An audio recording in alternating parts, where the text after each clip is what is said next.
And what is going on, everybody? Welcome back to the Big Blue in the Bronx channel. I am joined here by Professor Angry John. My name is Luca, obviously.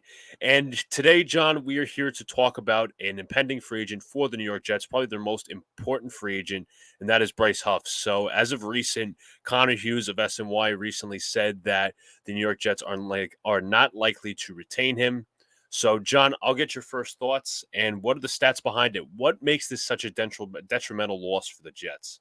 Well, before I even get into the stats and the topic, guys, make sure to like, comment, subscribe to this video, okay? Turn on those post notifications, okay? So you get the alert when a live stream or video goes up, right? We all want to do that. We got plenty of Jets content coming your way. But my first thoughts, right? So Bryce Huff's a really good pass rusher in this league, and I hope he's valuable for our team, but it doesn't look like we're going to retain him, unfortunately, due to him wanting too much money and also the fact that they drafted Will McDonald last year kind of as the replacement player. So we'll definitely get into that.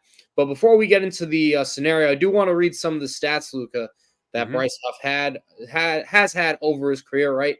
So this year is the first year he really put up the sack numbers because you look at the first 4 seasons, 2 sacks, jumped to 3.5 sacks that third season. And then last year, he had 10 sacks, all right? And Luca, I don't know if you know this, but the last edge rusher for the Jets to actually get 10 sacks in a season, we have to go back to 2013. Calvin Pace Mm-hmm. had that as a double-digit sack man on the edge. But that's not all, right? It's not just about the sacks.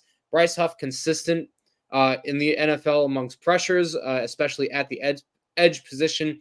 Here's like this year's edge pass rush win rate amongst all players in the NFL. Bryce Huff ranked, it was tied for sixth. The only guys he was behind this year, Micah Parsons, Myles Garrett, Will Anderson Jr., TJ Watt, and Jadeveon Clowney. Okay. Oh, and Jonathan Greener, excuse me.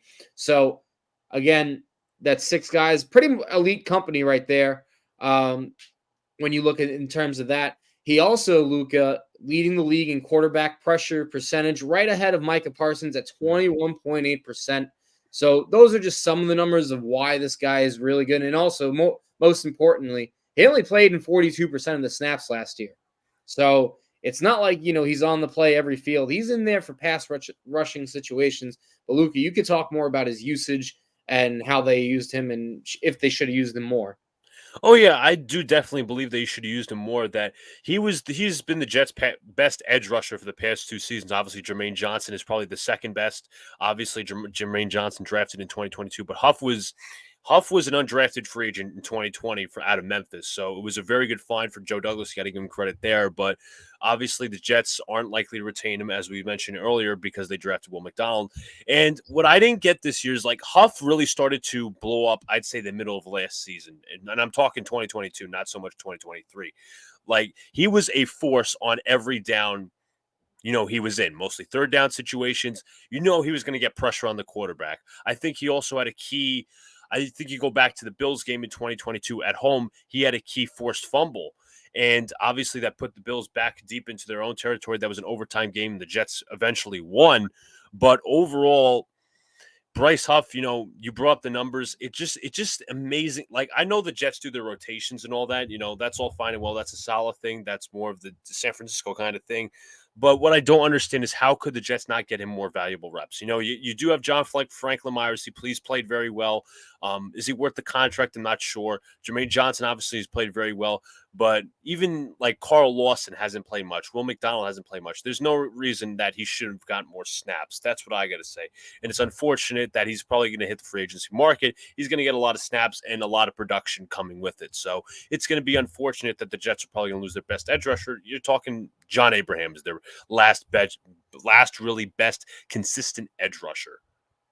Yeah, and I couldn't agree more, Luca. And I understand, the edge room is stacked. You mentioned John Franklin Myers. He's a guy that can play the interior and the outside. Really impressed with Jermaine Johnson this year. I thought he took a huge leap, got a Pro Bowl nod out of it.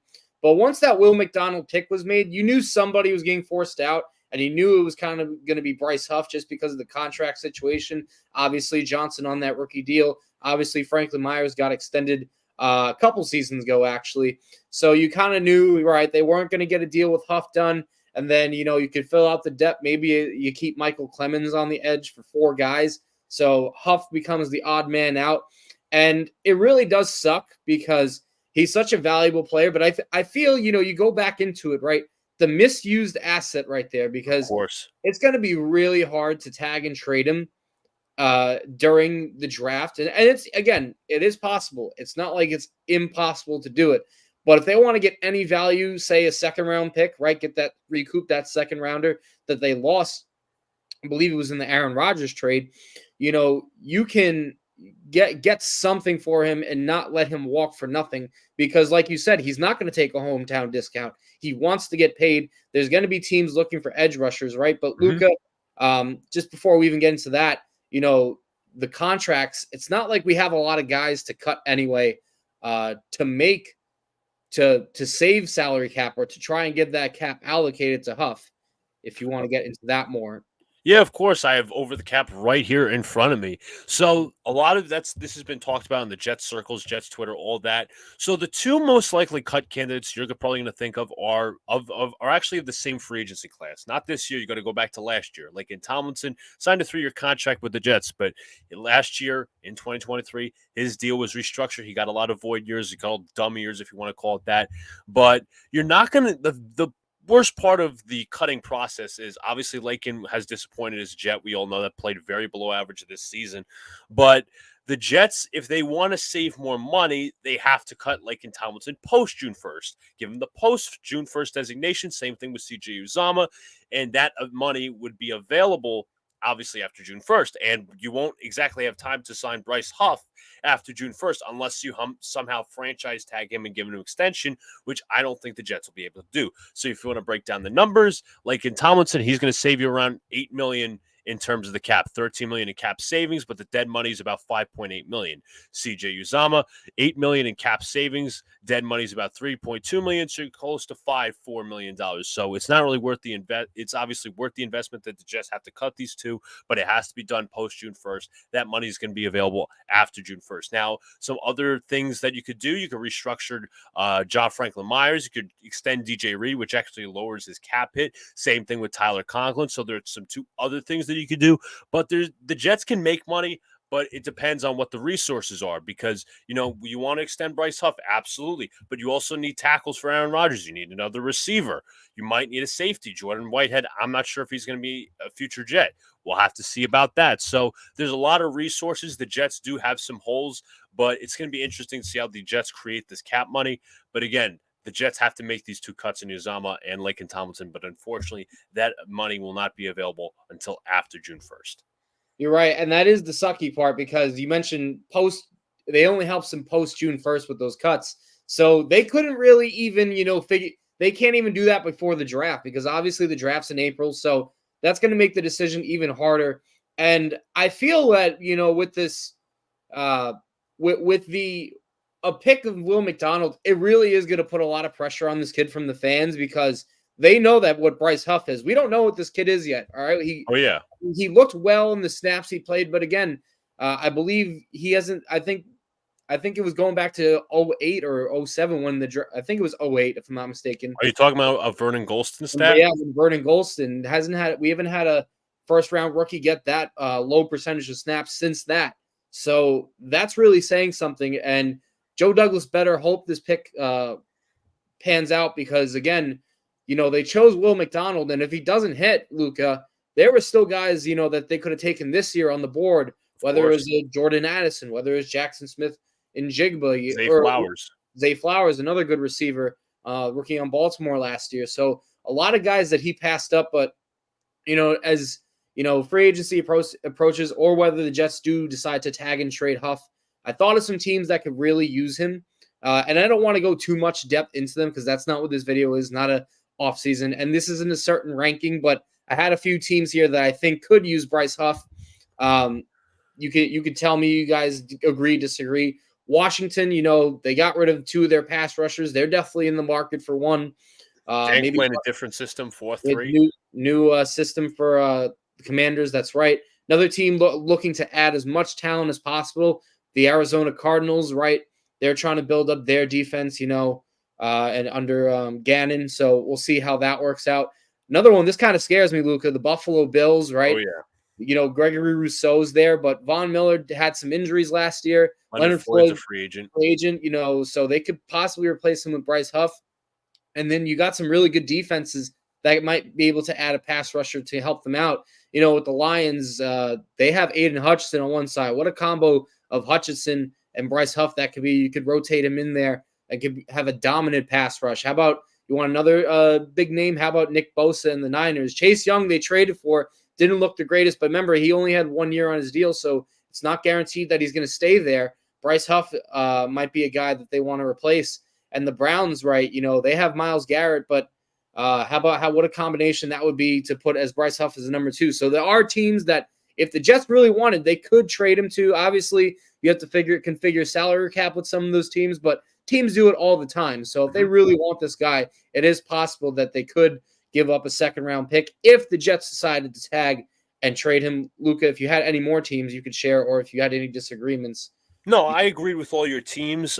Just to add to the Browns, Zadarius Smith is going to be Mhm. 32 years old this Yeah, year. He didn't exactly have the production of a rising star. He's a very good pass rusher, but I'm sure that the Browns could upgrade 6 years younger next right. to Myles Garrett. Both obviously fabulous edge rushers, meaning Bryce Huff and Myles Garrett in their prime. You added the Lions. The Lions need another pass rusher. It can't be just Aiden Hutchinson doing the work alone. Cardinals, they're basically a defense down to the studs, so they're going to have to rebuild piece by piece. The 49ers, I know that they just fired Steve Wilkes, but it's funny because, when Robert Saleh got hired by the Jets, they still stuck with the 4-3. DeMeco Ryans took over. DeMeco Ryans left for the Houston Texans. 4-3 defense still under Steve Wilkes. So I'm really thinking that the Niners are going to keep that 4-3 defense. Now, we don't know who they're going to hire yet, obviously, but I'm inclined to keep that. Shanahan just wants to run the 4-3. It's his system in-house, and I don't really think they're going to try to make a bit of a switch. That's me personally. But also, I just wanted to add some numbers here. Per over the cap, this is an analyst by the name of Jason Fitzgerald. He thinks that Bryce Huff could be asking for as much as $20 million a year, but he predicts that Huff will ultimately land in the $17 to $18 million range. He also feels that Huff will sign an 11th hour deal to remain in New York, which is interesting, contrary to the reports. But the franchise tag is projected at $23 million to the defensive end, seen as not a likely outcome. And I just remember this, John. Quinn Williams did sign an extension the past year for $24 million a year AAV. So that would be kind of tricky, obviously paying two of the best, but still, I do think a deal for Bryce Huff can be made. Yeah, you're right. And you know what? I'll sum up my final thoughts here. Again, a really excellent pass rusher. Maybe not your number 1 pass rusher, but he could definitely be a number 2 on most teams in this league. I mean, guys would kill it to have him.